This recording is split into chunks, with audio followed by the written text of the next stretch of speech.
Alors ce matin, je viens à vous avec une question. Pourquoi sommes-nous venus au culte ce matin? Pourquoi sommes-nous là?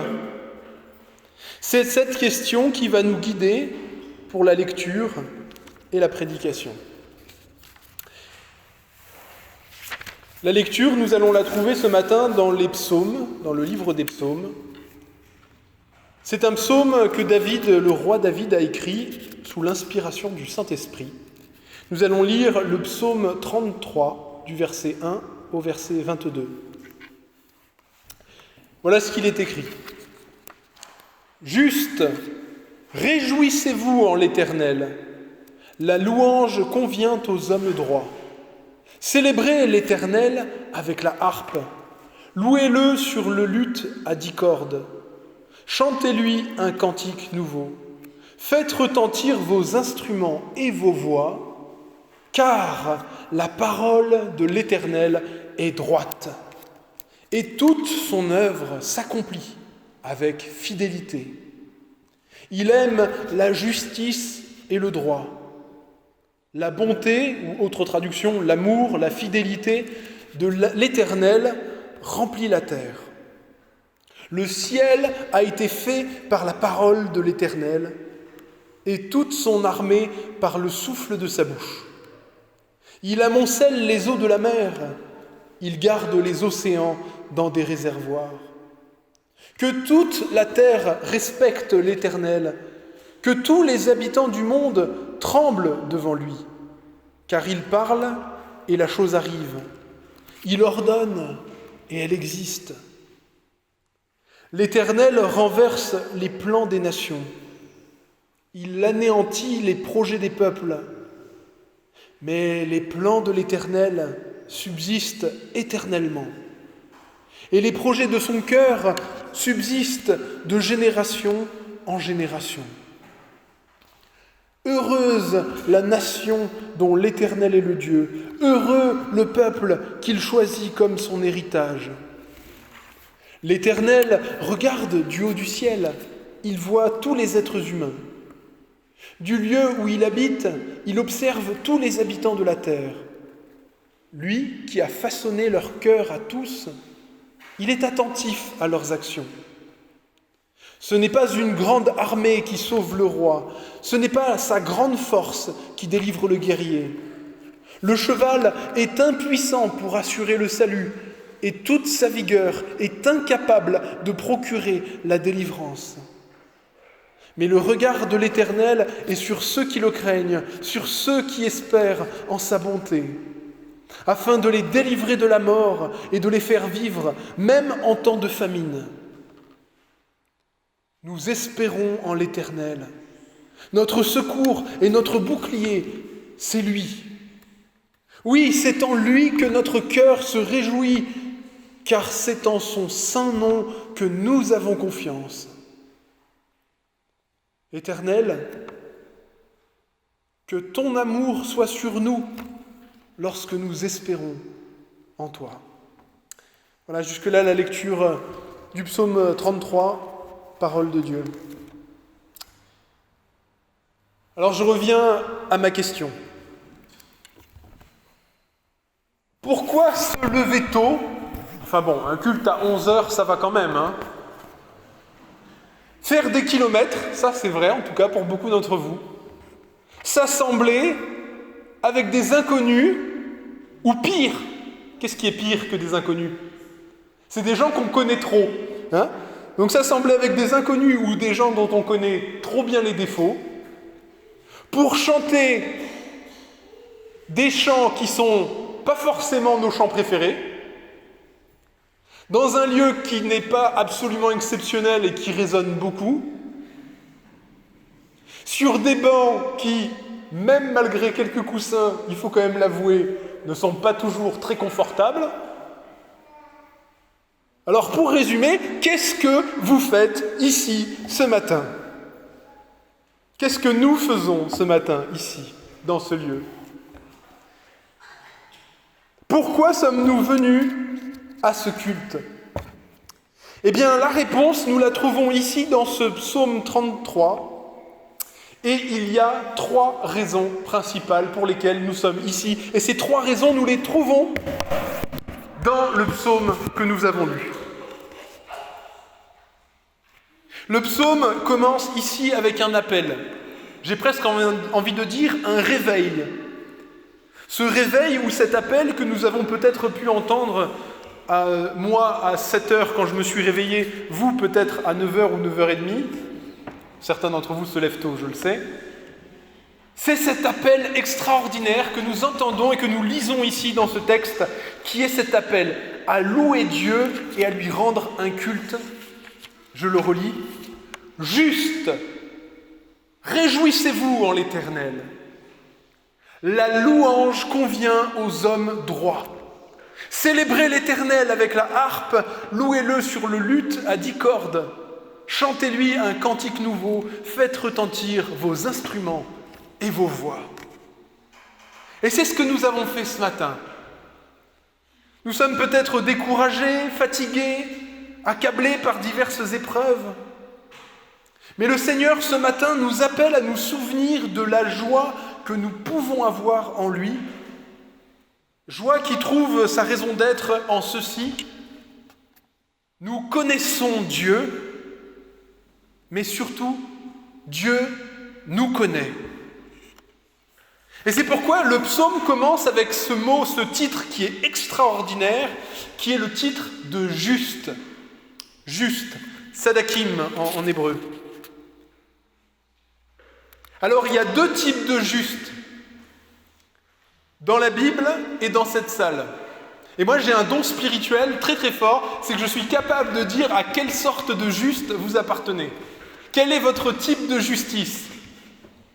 Alors il y a d'un côté les justes qui sont justes parce qu'ils sont parfaits, et de l'autre côté il y a les autres justes qui sont justes parce que selon la Bible ils ont été justifiés. Justifier, ça veut dire pardonner. Et il se trouve que nous appartenons tous à la 2e catégorie, ça je peux vous l'assurer. Nous avons tous, si nous croyons dans le Seigneur, si nous avons mis notre confiance en lui, si nous sommes venus ce matin parce que nous aimons Dieu et que nous nous savons aimer et pardonner, nous appartenons à ceux qui sont justes parce qu'ils ont été déclarés justes par la venue de Jésus, le Sauveur du monde. Il y avait cette prophétie qui se trouve dans le rouleau d'Ésaïe et qui avait été écrite 500 ans avant la venue de Jésus, où le Seigneur avait donné cette prophétie extraordinaire. C'est au chapitre 53. « Mon serviteur juste rendra juste beaucoup d'êtres humains. » Et c'est pour ça que nous sommes ici. Nous sommes ici parce que le Seigneur nous a rendus justes, et ce matin, il nous dit « Juste, réjouissez-vous en l'Éternel. »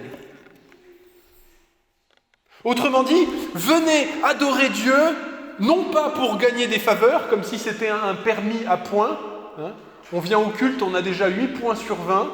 Je sais qu'il y en a certains qui passent le brevet ou le bac, là, bientôt, là, ou qui l'ont déjà passé. Bon, c'est pas ça.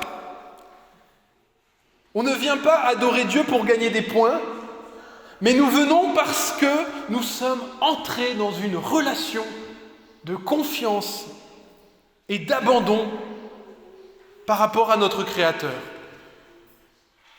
Nous avons confiance ce matin que par Jésus, Dieu nous a rendus justes et a fait de nous son héritage, c'est-à-dire ses enfants. Ça, c'était la première raison. Mais il y a, comme je vous l'ai dit, une deuxième raison. Et elle est toujours dans ce texte du psaume 33. Je vous lis la suite. Juste, chantez-lui un cantique nouveau, faites retentir vos instruments et vos voix, car la parole de l'Éternel est droite, et toute son œuvre s'accomplit avec fidélité. Il aime la justice et le droit, et l'amour de l'Éternel remplit la terre.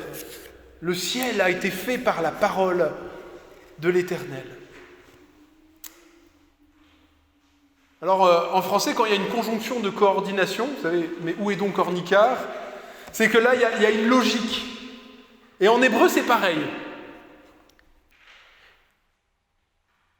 Chantez à l'Éternel, car la parole de l'Éternel est droite et son œuvre s'accomplit. Il aime la justice. Le ciel a été fait. Autrement dit, si nous sommes venus ce matin, ce n'est pas seulement pour quoi, mais c'est aussi surtout pour qui. Nous sommes venus pour rendre ensemble un culte à Dieu. Alors, rendre un culte, qu'est-ce que ça veut dire? Ça veut dire prendre un temps où nous nous arrêtons et où, au lieu de tourner nos regards vers nous, nous tournons les regards vers Dieu. Nous prenons le temps de nous émerveiller de Dieu, de penser à lui, de nous souvenir de qui il est et de ce qu'il a fait. Et ici, ce texte écrit par le roi David et inspiré du Seigneur, il nous rappelle que le vrai Dieu, est bien le Dieu qui est fidèle et qui a parlé à l'humanité, eh bien c'est un Dieu qui ne parle pas pour rien dire. C'est lui, le Seigneur, qui a fait le ciel et la terre et les étoiles. C'est lui qui a créé la vie, qui a rendu la vie possible. C'est lui qui est la source du bon, du vrai et du beau. C'est lui qui a créé notre cœur et nous a donné la conscience du bien et du mal. Et ce Dieu-là, et lui seul, mérite notre adoration. Et c'est pourquoi dans toute la Bible, que ce soit dans l'Ancien ou dans le Nouveau Testament, Dieu rappelle qu'il a voulu que, dans la mesure où cela est raisonnablement possible, compte tenu de notre situation familiale, de notre situation de santé ou de notre situation professionnelle, eh bien que nous nous retrouvions à plusieurs dans un même lieu, ensemble, pour l'adorer et pour lui rendre un culte. Le Seigneur avait dit notamment à Israël, « Le jour du sabbat, ce sera une sainte convocation, vous vous rassemblerez pour m'adorer. » Autrement dit, nous pourrions tous rester chez nous à regarder la télé ou écouter la radio, mais le Seigneur a voulu que, dans la mesure où cela nous est possible, nous levions nos fesses de nos chaises et que nous venions les asseoir ici et les lever et les asseoir et les lever, ou pas forcément, mais pour l'adorer et le chanter et le prier de tout notre cœur. Parce que le Seigneur ne veut pas seulement des gens qui écoutent, il ne veut pas seulement des auditeurs, mais il veut et surtout, il attend des adorateurs.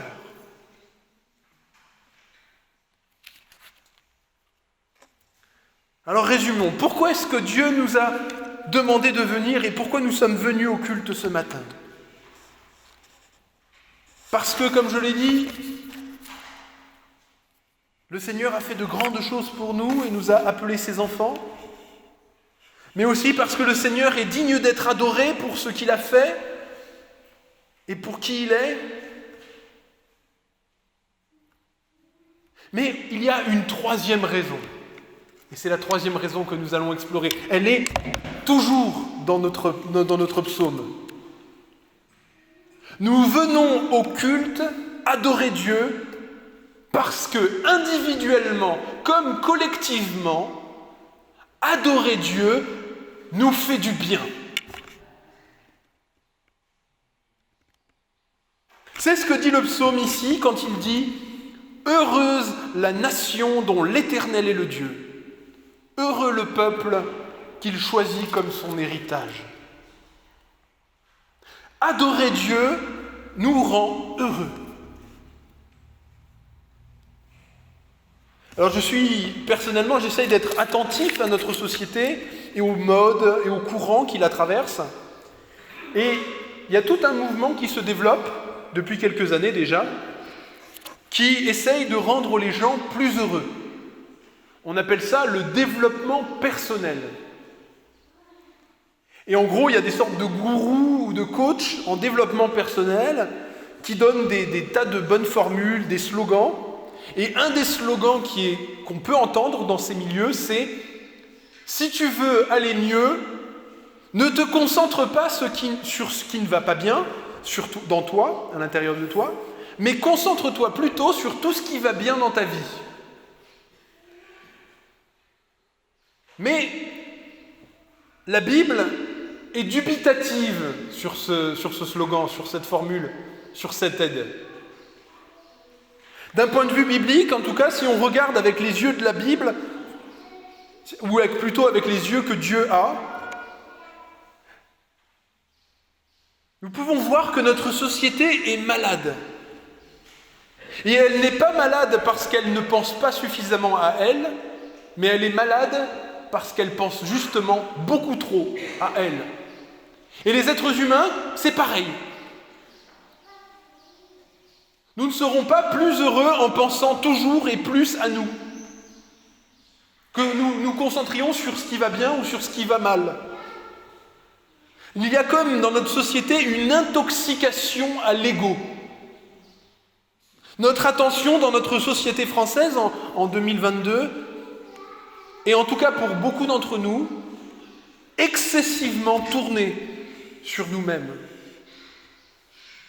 Et même s'il est important de prendre soin de soi, même s'il est important dans une certaine mesure de faire attention à nos pensées, à nos émotions, nous n'avons pas été créés pour être le centre de l'univers.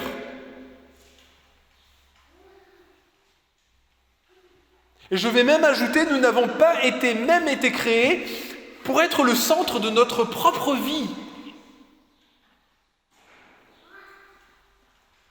Et parfois, pour être heureux, et c'est ce que dit ici ce texte, pour aller mieux, nous avons besoin d'arrêter de nous regarder le nombril, mais de regarder au Seigneur qui a créé les cieux et la terre, et de prêter attention à ceux qui nous entourent. Et c'est pourquoi le Seigneur a voulu qu'on soit tous ensemble, qu'on se voie, et qu'on adore Dieu, qu'on se souvienne de lui, et que nous centrions notre attention sur lui. Alors ce qui est amusant, c'est que ce que la Bible dit, il y a aussi maintenant, il commence à y avoir des psychologues qui commencent à le dire, qui ont fait des études, des statistiques, et qui disent des banalités du genre « Il est prouvé que les personnes altruistes sont plus heureux que les personnes égoïstes. » Autrement dit, les personnes qui tournent leur attention sur les autres et qui pensent moins à eux-mêmes sont plus heureux que ceux qui pensent qu'à eux. Ah, bon. C'est pourtant une évidence, mais on a tendance parfois à l'oublier. D'autres études montrent que, oui, c'est vrai, les personnes qui vont à l'église ou qui célèbrent un culte sont en moyenne plus heureux que ceux qui n'y vont pas, et que ceux qui se déclarent croyants sont en moyenne plus heureux que les athées. Bon, ça ne veut pas dire grand-chose, mais ça veut quand même aussi dire que moins nous pensons à nous, et plus nous pensons à Dieu et aux autres, et plus nous pouvons être heureux. Et c'est pas juste un mystère, c'est parce que Dieu nous a créés pour être en relation avec lui et avec les autres. C'est en l'occurrence la loi de Dieu. Tu aimeras l'Éternel, ton Dieu, de tout ton cœur, de toute ton âme, de toute ta force, et tu aimeras ton prochain comme tu t'aimes toi-même.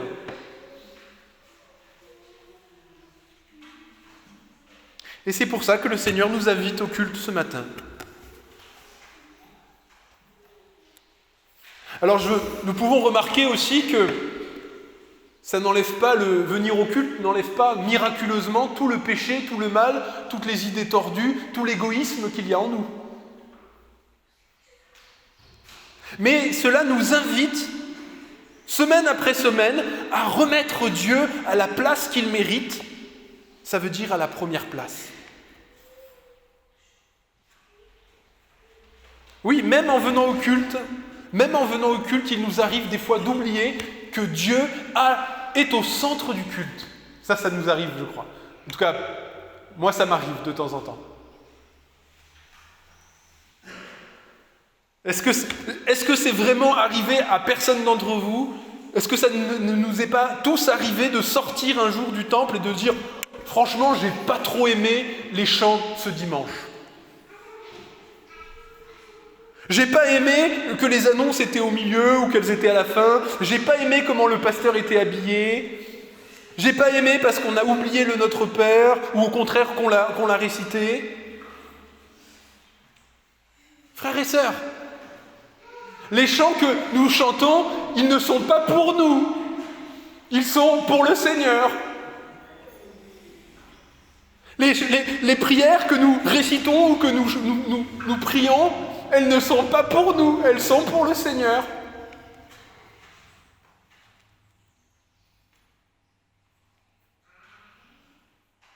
Comme parfois on aurait besoin de s'oublier un petit peu et de parvenir à garder notre attention complète, physique, intellectuelle, spirituelle, sur le Seigneur.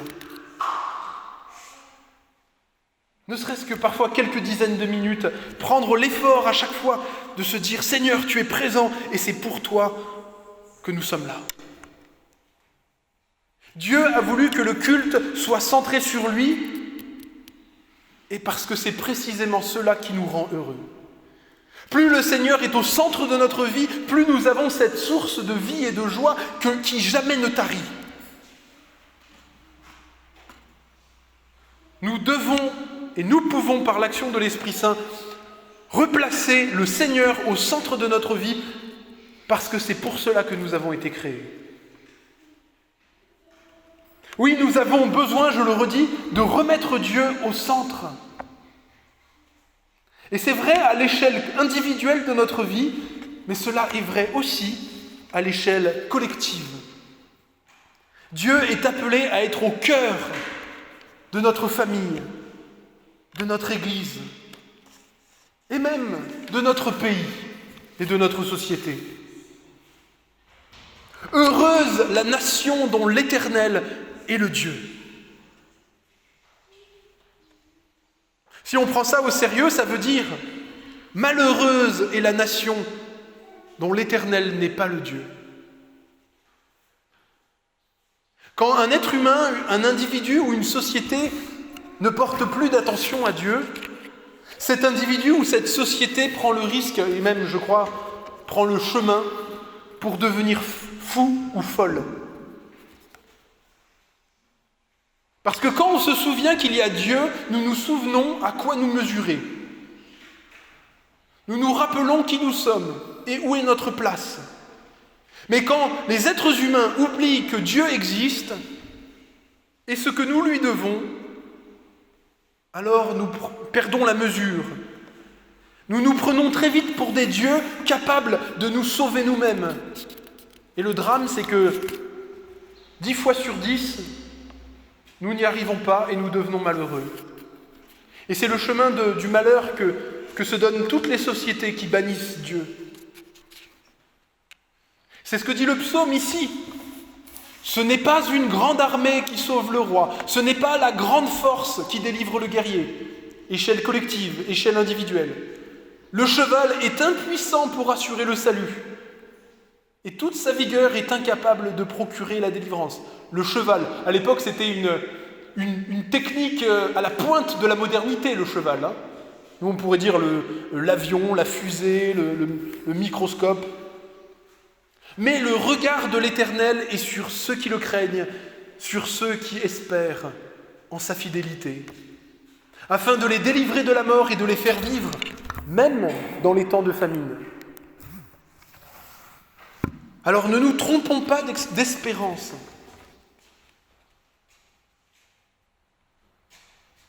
Ne nous trompons pas de recherche de bonheur. Plaçons celui qui doit être au centre. Et obtenons, et je crois, c'est là que le Seigneur nous donne de pousser ce cri que nous trouvons à la fin de ce psaume, parce que c'est la réponse du peuple des justes, de ceux qui aiment le Seigneur parce qu'ils se savent aimer.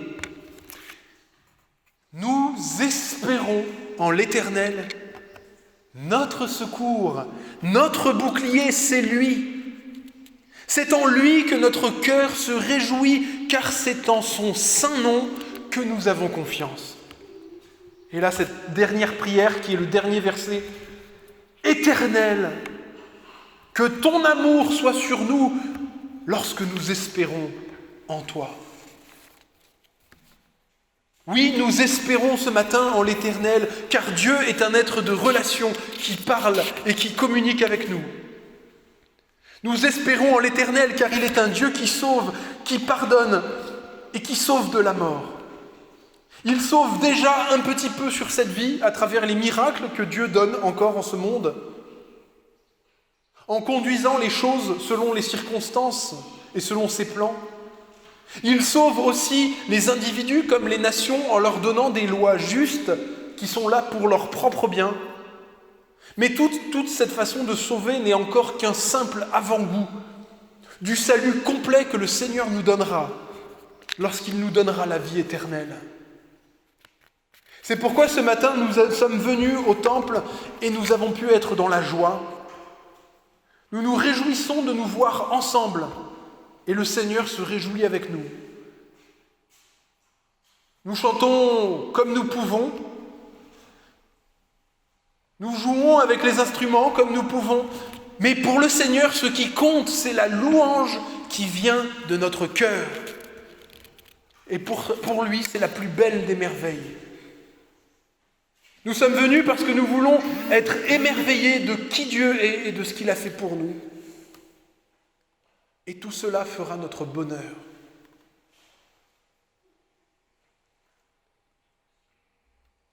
En regardant dans l'histoire, je veux conclure là-dessus, nous avons de quoi être impressionnés par les premiers chrétiens. Ils n'avaient ni les bancs, ni les recueils, ils n'avaient pas de sonorisation, ils n'avaient même pas d'instruments. Mais ils se réunissaient dans les catacombes pour adorer et louer Dieu. Nous pouvons nous souvenir de nos ancêtres protestants de la période du désert. Ils se réunissaient près de Taro ou là-bas derrière la colline de Saint-Jean-de-Maruéjol, la nuit, en cachette. Il faisait froid, parfois il pleuvait. On n'entendait pas toujours bien le pasteur. On risquait la mort en risquant d'être attrapé. On peut penser aujourd'hui à ces chrétiens qui vivent en Iran, en Irak, qui vivent dans des pays où la foi est interdite, comme en Corée du Nord, et qui, malgré les dangers et les risques, s'assemblent pour adorer Dieu. Cela nous rappelle que peut-être qu'un jour, on peut, dans notre imagination, s'imaginer une situation où on peut nous enlever le temple, on peut nous enlever nos recueils, on peut nous enlever nos chaises, mais où nous pourrions quand même nous réunir pour adorer Dieu. Parce que Dieu est plus grand que tout cela. Il mérite notre adoration, notre attention et notre louange. Il mérite d'être au centre de notre vie, de la vie de notre Église et de celle de notre pays. Et l'adorer et le connaître, c'est le chemin du bonheur. C'est notre place et c'est notre privilège. Voilà, avant de conclure cette prédication, je veux vous laisser avec 2 questions à méditer cette semaine. 2 questions à méditer. Première question que je vous pose.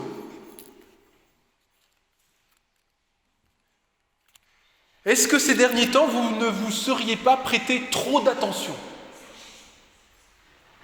Est-ce que vous vous autorisez à vous oublier un peu ? Au moment du culte, c'est bien. Mais aussi peut-être les moments de prière personnelle ou les moments d'interaction avec les autres. Est-ce qu'il y a des moments dans votre vie où vous concentrez davantage votre attention sur Dieu ou sur les gens que Dieu a mis sur votre route plutôt que sur vous ? C'est une question que nous sommes tous appelés à méditer. Et n'hésitons pas à demander au Seigneur de nous aider et de prendre des temps, que ce soit en entrant au culte ou que ce soit dans nos moments de prière, où nous nous arrêtons, nous ne disons rien et nous nous disons « Seigneur, tu es là et je veux me concentrer sur toi. Je veux me souvenir que c'est devant toi que j'existe, c'est devant toi que je parle et que ma vie est devant toi et que tu me connais et que tu sais qui je suis. » La deuxième question, elle est adressée, je dirais, surtout à ceux qui ont l'habitude de venir au culte, ou de ceux qui sont peut-être chrétiens depuis de longues générations.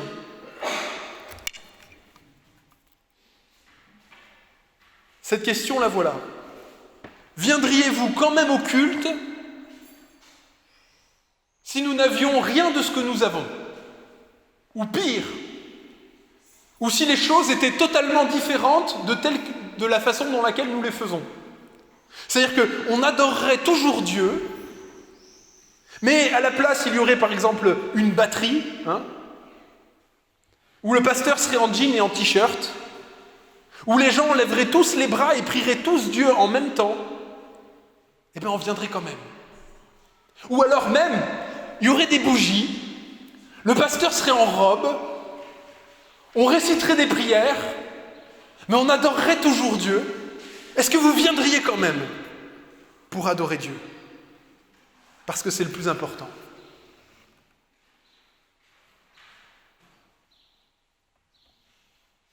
Autrement dit, ce que le Seigneur nous appelle et que nous devons réaliser, c'est que le Seigneur ne veut pas des amateurs de culte.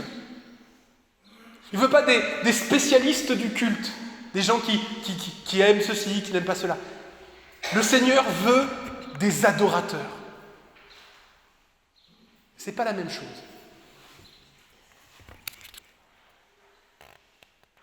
Voilà, je crois que c'était ce que le Seigneur voulait nous rappeler ce matin, à travers ce psaume et cette parole. Prions.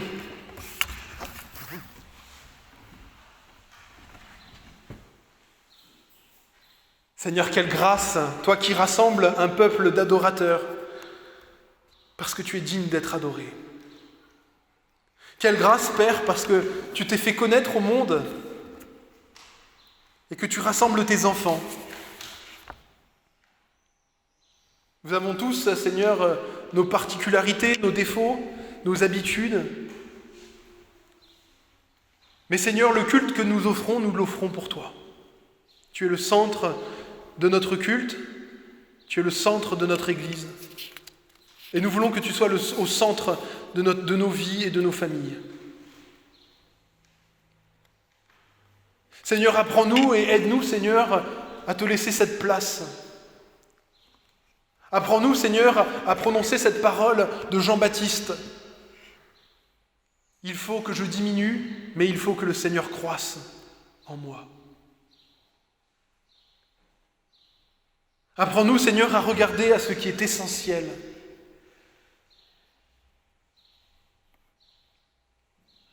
Donne-nous, Seigneur, de t'adorer d'un cœur entier.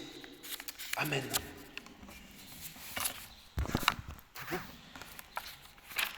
Et je vous invite à vous lever, nous allons chanter un chant, c'est « Tu es le Créateur, tu crées de nouveaux cœurs, crée de nouveaux cœurs, crée de nouveaux cœurs, crée de nouveaux cœurs. »